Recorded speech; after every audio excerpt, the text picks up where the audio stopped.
Welcome back, friends. We're now taking up the question concerning was Bergoglio ever? When did the anti-papacy of Bergoglio occur? In my mind, when did I think that occurred? So, looking at the sinful ecclesiastics he has surrounded himself. Personnel determines policy when you're dealing with a professional liar like Bergoglio. You can't, I learned very quickly that to listen to what he said was not going to get me to what his agenda was, what his game was. I quickly learned to look at those individuals he surrounded himself with. Additionally to the personnel, the personnel he put himself in positions of power, the packing of the College of Cardinals, the destruction of various faithful and prominent institutes made me want to have his pontificate to be completely nullified. That's really what I'd want. I'd like to put the Bergoglian event down a memory hole, and we just all start over in 2003 and try and make sense of them. But for me, wanting something in and of itself doesn't make it so. But then something odd started to happen in my mind. I started noticing that Benedict, so at that point, I'm starting to think, he's still valid. He was validly elected, and he just, through his own heretical and apostate behaviors, had become an anti-pope. So here's what became something I noticed. I noticed that Benedict continued acting like a pope. And that disconnect between having two men in white made me start wondering that something wasn't right. Ratzinger's thought has been a particular interest of mine through many years. What made him unique to my study was that he was not a Thomist, but yet was Orthodox, or at least he was Orthodox in his later years, and that's what I understood his work to be. I still don't speak German, and it never really occurred to me to look at his earlier thinking.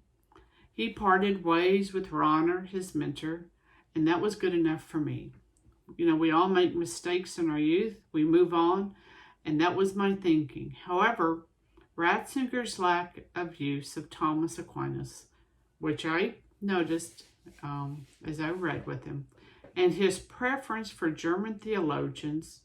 So when I'm reading his work, he'll refer back to German theologians that I couldn't really access in their own language. And I started to develop a guarded position of a weighed position against Benedict. I suspect, and that the reason for that is that so much of heresy and problems within the church has come out of the German contingent, and I'm talking like the mid-1800s, a little bit before. And that little concern planted a seed that Benedict was still the Pope and that Bergoglio wasn't. But I did not, at that time, with that seed of thinking, to have enough facts for a public declaration, certainly, of moral certitude. But I had some sort of a mother's intuition, call it a movement of the Holy Spirit, call it whatever you like. But it was that tying back, it seems like that appeal to the German objection that made me kind of wonder about the whole thing. The massive crisis in the church has taught me many things, and one of them was how corrupted the shepherds are as a whole. Of course, there are some good ones. They're wonderful, but there are very few.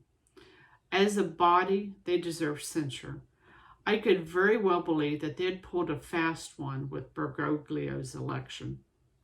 And church history shows similar betrayal on a large scale of those entrusted with the care of God's people.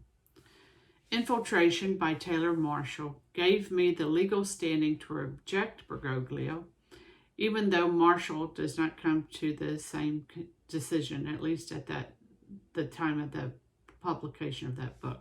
So here comes that odd thing, right? That here I'm going to be seeing Taylor Marshall's infiltration as nullifying the election process, and with the election process being null and void, Bergoglio was never validly elected pope. That'll be the conclusion I come, in part because of Taylor Marshall's work, whereas he himself does not.